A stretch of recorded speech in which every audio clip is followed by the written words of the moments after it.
포커스 시간입니다. 오늘은 방승주 한양대 법학전문대학원 교수 오셨습니다. 어서 오세요. 안녕하세요. 네, 안녕하세요. 저희가 요즘 너무 법 공부를 많이 하고 있는데요. 여러 가지 좀 여쭤봐야 될 것 같습니다. 네. 먼저요. 윤석열 대통령이 탄핵 심판 관련된 서류를 계속 안 받고 있습니다. 네. 오늘도 또 안 받았다고 지금 네. 보도가 나왔는데요. 네. 그래서 헌재가 다음 주 월요일에 송달 간주 여부를 판단하겠다. 네. 이렇게 얘기했습니다. 네, 네. 이게 뭡니까? 송달로 간주하겠다 그런 네. 말씀이시겠죠? 네. 제가 생각할 때는 윤 대통령의 이러한 자세는 굉장히 지난번 2차 담화 때 말씀하셨던 태도하고는 너무나 상반된 태도라고 보입니다. 너무 당당하지 못해요. 그래서 모든 법적, 정치적 책임을 피하지 않겠다라고 말씀하시지 않았습니까? 그렇다면 당당히 송달을 받고 그리고 헌법재판소의 준비기일 변론에도 참여하신다라고 그랬었잖아요, 개인적으로. 네. 예, 그러니까 당당하게 임하는 것이 이제 맞다라고 보고요. 이제 뭐 우편 송달, 또 전자우편에 의한 송달, 네.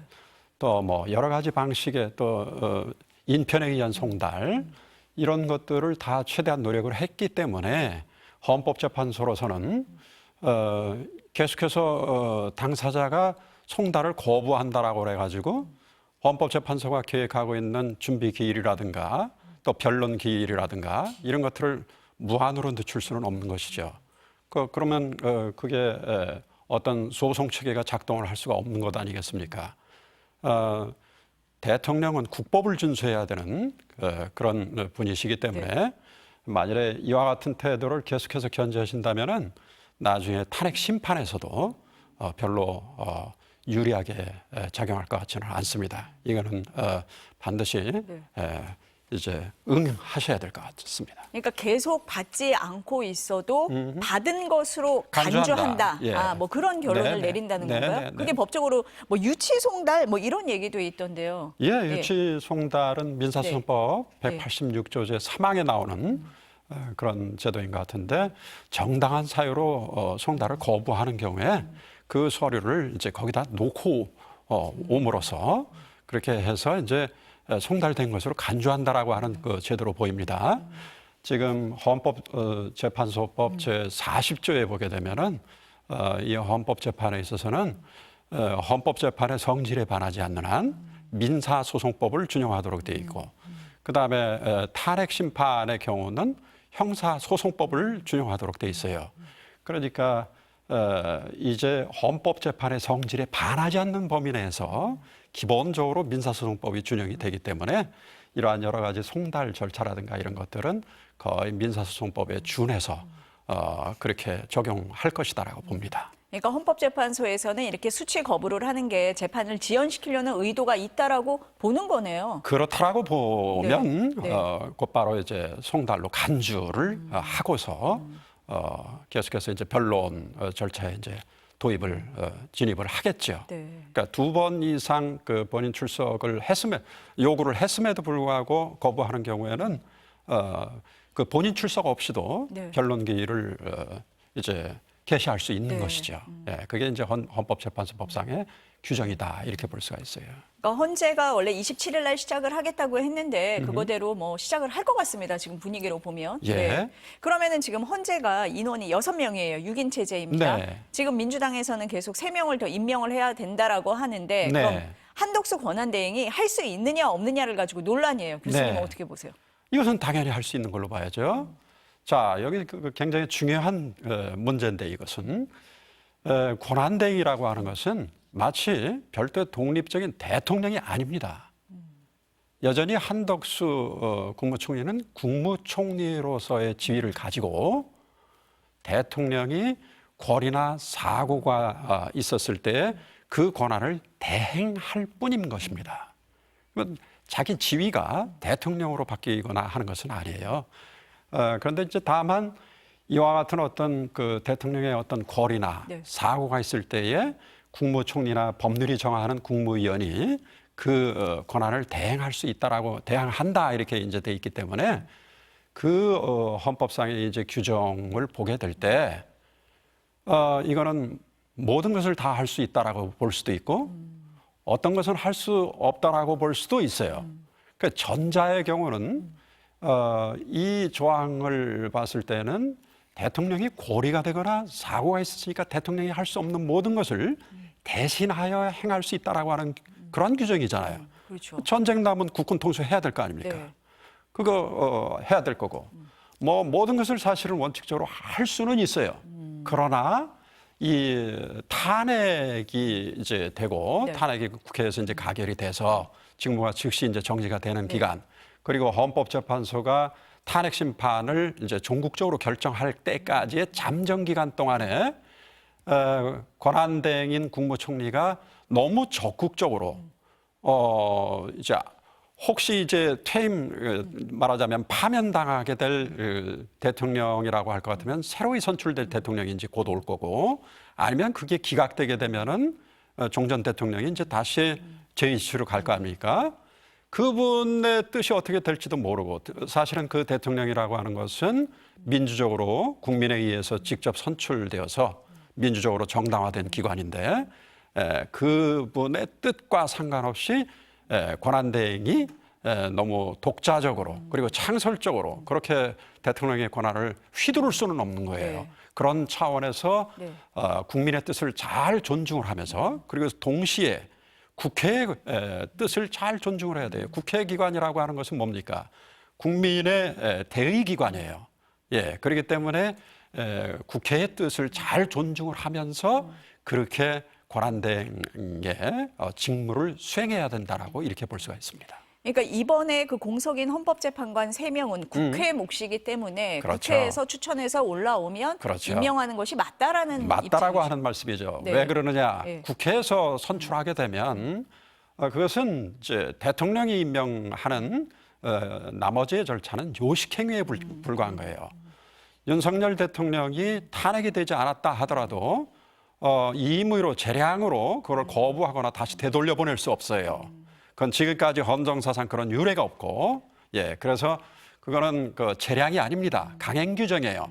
근데 만일 대통령이라도 그런데 권한대행이라고 해서 다르겠습니까? 그리고 만일에 이제 그와 같이 그걸 거부한다라든가 임명을 하지 않게끔 되면 네. 그건 정말 정략적인 거예요. 지금은 이러한 비상시국에서는 정략적인 판단을 해서는 안 되고 헌법이 무엇인지, 법률이 정한 바가 무엇인지, 그리고 국민의 뜻이 무엇인지를 생각을 해야 됩니다. 지금 보면은 지금 이제 공석이 3명인데 내년 4월 18일이 되면 네. 재판관 2명의 임기가 또 끝나잖아요. 네. 근데 그 2명은 대통령 몫이에요. 네. 근데 만약에 지금 임명을 안 한 채로 가서 그때까지 가게 된다면 네. 공석이 지금 너무 많아지는 너무 거잖아요. 많아질 예. 뿐만 아니라 그것은 헌법재판 기관에 대한 완전 장애 사태의 초래다 이렇게 볼 수가 있어요. 그런 저는 이미 벌써 한두 달 전부터 국회에서 네. 대통령을 탄핵하고자 하거든 헌법재판 기관부터 먼저 제대로 임명을 해라라고 하는 그런 주장을 제 페이스북에다가도 올렸는데 뭐 많은 분들이 읽었는지는 모르겠습니다만은 어쨌든 그렇게 했어야만 하는 겁니다. 네. 네. 거부권은 그럼 어떻습니까? 거부권. 네. 어떤 것에 대한 거부권이죠? 지금 이제 정책 법안 음. 이 편의상 저희가 이렇게 나누죠. 6개 네. 정책 법안이 있고 특검 법안이 있습니다. 일단 네. 정책 법안은 어떻습니까? 네네. 어제 한덕수 국무총리가 6개 법안에 대해서 거부권을 행사하셨더라고요. 네. 그래서 저도 유심히 들었어요. 유심히 들어보니까 꽤 설득력이 있어요.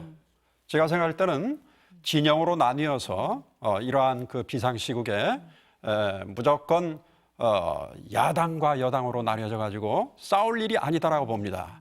이럴 때일수록 여야정이 협의체든 아니면 협의체를 구성하지 않든 실질적으로 협의를 하면서 국정을 운영하면서는 야당의 뜻도 좀 잘 반영을 하고 야당 역시 권한대행이 예를 들어서 양국관리법이라든가 무슨 국회법이라든가 이런 데 이러한 헌법상의 문제가 있다고 하더라. 그러면 이것도 우리 또 한번 좀 다시 숙고해 볼 필요가 있는 것 아니냐. 그러면서 야당도 어느 정도 한 걸음 뒤로 물러서서 네. 여당의 그 의견도 어느 정도 존중할 필요가 저는 있다라고 생각을 합니다. 그렇게 한다라고 할 것 같으면 이제 뭐 제2 요구를 이제 야당이 수용을 하는 것이죠. 그러면 여당도 거기에 이제 찬성을 많이 할 수가 있을 것이고 그렇게 되면 제의는 뭐 이제 제의를 하려면은 결국엔 저적의원 과반수 출석과 출석의원 3분의 2의 찬성을 해야 되는데 그렇죠. 그와 상관없이 어쨌든 국회의 합의를 통해 가지고 이 법안이 또 통과가 될 수 있을 것 아닙니까? 그런 거는 조금 여야가 논의를 해볼 그렇죠? 필요가 있는 부분이다. 예, 맞습니다. 그럼 특검은 어떻습니까? 특검 말씀드리기 전에 국회법을 조금 더 말씀을 네, 드리면 네. 예산안 그 통과를 관련해 가지고 사실상 회계년도 한 달 전까지는 국회에서 이제 예산안을 통과시키도록 헌법이 명령을 하고 있는데 네. 거기에 대해서 국회법으로 이것을 그 이후에도 마치 심의할 수 있는 그런 조항을 만들어 놨다라고 그래요. 요새 하도 인터뷰도 많고 그래서 제가 상세하게 직접 네. 보지는 못했으나 네. 그러나 그러한 내용이라고 할 것 같으면 그건 헌법에 위반될 소지가 상당히 많아요. 그렇다라고 할 것 같으면 야당이라 하더라도 네. 이러한 부분에 대해서는 다시 한번 재고를 할 필요가 있다 이렇게 생각합니다. 그러니까 예산안 기준은- 자동 부의되는 게 아니라 네. 여야 합의로 통과를 하게 한 부분은 네. 좀 고려를 해야 된다. 네, 그렇게 해서 좀 헌법상의 어떤 전체적인 헌법의 취지에 맞게끔 이렇게 협의를 해 나가면서 할 필요가 있다 이제 이런 말씀입니다. 그럼 특검 법안은 어떻습니까? 특검법은 이제 두 가지네요. 네. 하나는 내란 특검, 하나는 김건희 여사와 관련된 네. 특검.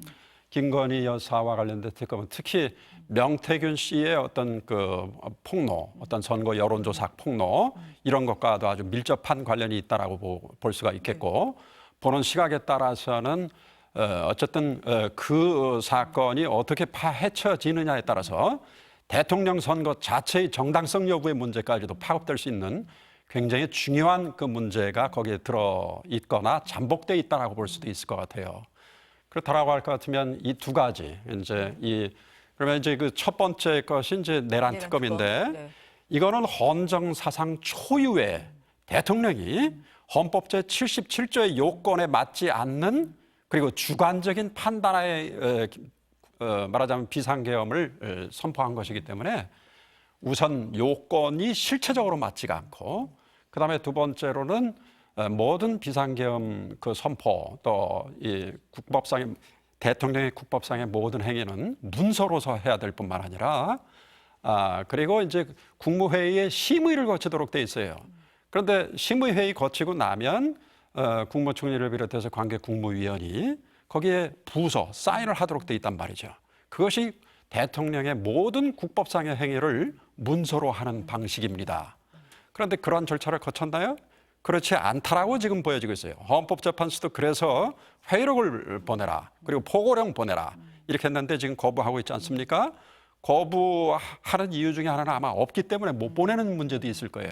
이거는 절차적으로 큰 흠결이 있었던 계엄 선포다. 이렇게 볼 수가 있어요. 이렇게 그 내부적으로 헌법이 국무회의 심의를 거치도록 하는 이유가 뭘까요? 계엄 선포라든가 전쟁의 어떤 선전포고라든가 강화라든가 이 모든 것들은 대한민국의 운명을 좌우하는 문제입니다. 이런 것들을 대통령이 혼자 독단적으로 주관적인 판단에 할 수 있는 것입니까? 국무위원들과 같이 협의를 해서 결론을 내서 해야죠. 그리고 모든 행위는 국법상의 모든 행위는 문서로서 해야만 하는 것이죠. 이와 같이 명백하게 헌법을 위반한 이러한 문제에 관한 이제 그와 밀접하게 관련돼 있는 것이 형사법적으로 보게 되면 내란죄를 구성하는 거예요. 그리고 국헌을 문란하게 할 목적으로 폭동을 일으키게 되면 그게 형법 87조에 어떤 내란죄를 구성하는 것이고 모의든 선동이든 다 처벌하도록 돼 있습니다. 미수든 간에. 그리고 국헌문란이 무언가에 관해서는 89조인가에 아예 정의를 내리고 있어요. 그래서 헌법기관이나 국가기관을 갖다가 배제하려고 든다든가 그 기능을 돌아가지 못하도록 더군다나 계엄구를 투입을 해서 사전에 계엄 해제 요구안이 통과되지 못하도록 하기 위해서 국회의원들을 지금 의사정족수 충족되지 않은 것 같으니까 전부 들어가서 문 부수고 들어가서 한 사람씩 끄집어내라 라고 지시했다라고 하는 증언이 나오고 있는데 만약에 그것이 사실이라고 할 것 같으면 목적적 의도적으로 헌법기관인 국회의 기능을 완전히 마비시키려고 하는 그러한 목적으로 계엄군을 국회에 투입시켰던 것입니다. 그러니까 그런 게 이제 명확하게 드러나는 상황이라면 특검을 거부할 명분이 없다라고 보시는 거네요. 그렇습니다. 예.